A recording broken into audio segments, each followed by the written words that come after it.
My name is David Madison, the 6th of August, 2020, and this is episode 7 in a series of videos, Required Homework for Christians.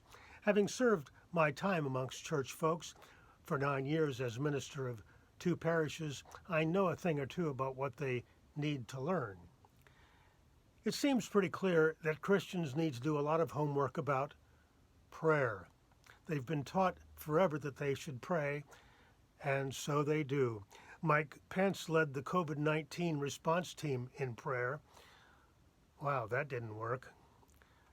Darrell Ray has called attention to major prayer failure. Quote, "It took 2 world wars for the Europeans to realize that the prayers of millions of people were not answered.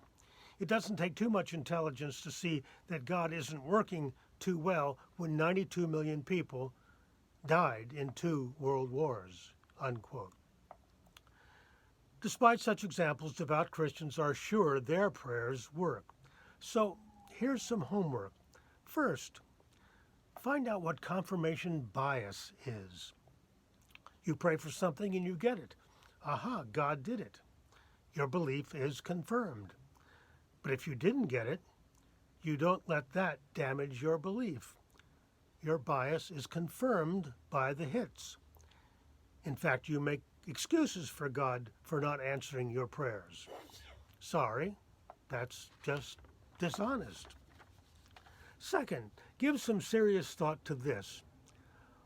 Why do the most devout people who pray come up with radically different answers about what God wants and expects? That's a clue that something is wrong. Third, try to think as objectively as possible about God. If you're sure that God has cured the cancer of a loved one, you prayed very hard for this, what does that say about God? If God can cure one person, why not cure everyone? Just kick cancer off the planet altogether for good. He's all-powerful, right? No fair saying, oh, it's a mystery. We've heard the mystery excuse forever, for centuries, and we're tired of it. Fourth, ask yourself if you're being arrogant. Who are you giving advice to the all-knowing, all-powerful manager of the universe? Isn't it a bit cheeky to be telling him what to do, asking him to change his mind, his plan? Besides, doesn't he already know your loved one has cancer? Does he just want to hear you beg? It doesn't add up. Fifth, speaking of the universe, consider where we are in the universe. Here's a picture of the Earth, taken from 6 billion kilometers away by the Voyager spacecraft. We're really tiny. Maybe God knows we're here, maybe not. We now know there are billions of galaxies and trillions of planets.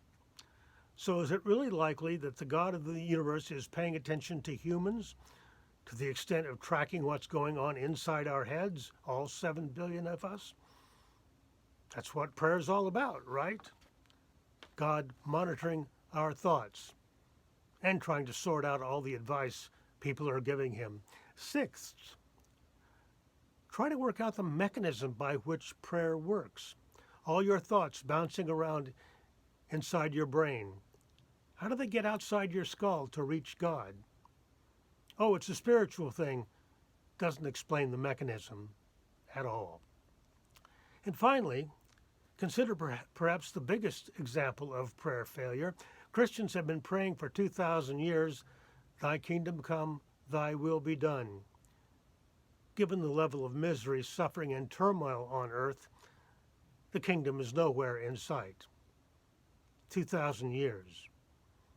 Doesn't that make God the great procrastinator? So do this homework. Maybe praying is not the best use of your time.